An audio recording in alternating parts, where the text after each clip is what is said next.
Hey guys, this year I really focused on growing a lot of things vertically, so I'm ready to show that off to you. Hope you love it.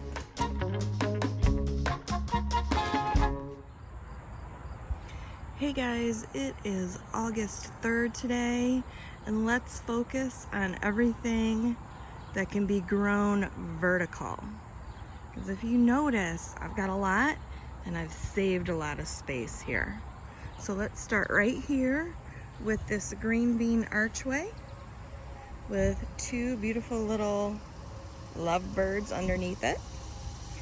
And I've got it in pots, obviously, because I had compost buried underneath it, and that was not going to work out for the root system. But I took 4 almost thrown out tomato cages, and as I looked at it, I noticed it looks like an archway, so I went with it. These are Hilda Romano beans, same as right here. And these have really been producing for me. You can see them down here. And of course behind the leaves, just absolutely excellent. And I garbage picked this. So that was $0. And you can see how it's just growing on the 4 spindles. And this little thing can actually fold it together. So it's really great for some nice winter storage. This is the same thing as this, they just haven't developed yet.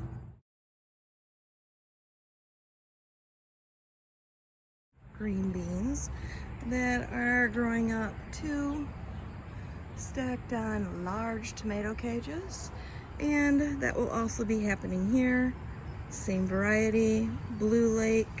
This is just about 3.5 weeks earlier, so I had a nice succession planting. Gorgeous little mini cantaloupes are happening. See there, there's another one over here, right here, and these are on 2 smaller tomato cages, stacked up and zip tied. Larger ones stacked up, zip tied. Alright, and we had an overwatering situation here, but I do have a melon true chartreuse. Alright, right next to it. Oh, this one is excellent. Look at that. Sugar baby watermelon. Now imagine, guys, as we're going through this, how much room this would have taken. Ooh, that's heavy. That's even heavier than yesterday. Obviously, I want it to grow. But think about how much space this would have taken if not trellised up. And this trellis is about as tall as I am, and I'm 5'5". So, excellent use of some space here. These are General Lee cucumbers, and look at that. Got a baby back here, one developing here, one behind it.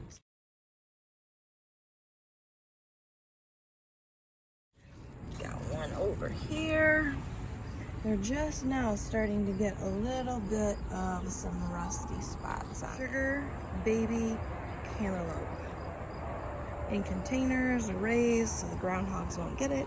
I hand pollinated this stuff. Put a little hugelkultur in the bottom. They're doing sensational. And again, look at all of the space that I saved. There's the youngest one.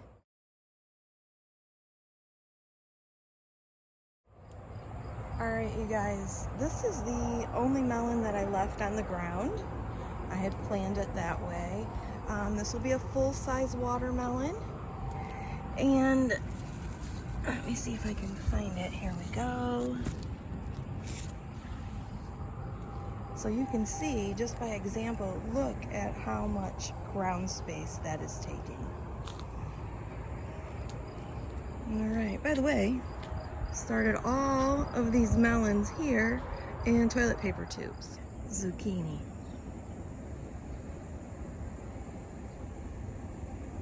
I got it on a tiny little trellis. This one's obviously on the ground outside of the boxes. And this one is planted inside the box at the very back. And that's where I actually planted the zucchini, was in the back. And I'm just now starting to get a little yellowing and browning of leaves. So I should come out here and clean that up just a little bit. But these are sensational. I'm starting to now get some side shoots. So look at what you can do. Because think about it. I mean, just look at that. How much space would that have taken if I left that on the ground? And so I would have had to consider that in all of my growing space. And I would have had to have budgeted less vegetable, less things to grow. And I'm not too into that, because this is going to do some shading, and it's going to shade this tomato plant a little bit slightly. And this is starting to grow back up. See, I've got it curved down here. And these tendrils on this is just gorgeous and strong.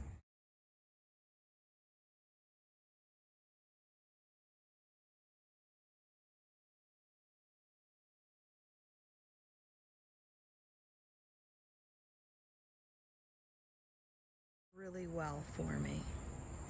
All right, over here, sunflowers, pumpkins, tomato, a little bit of melon.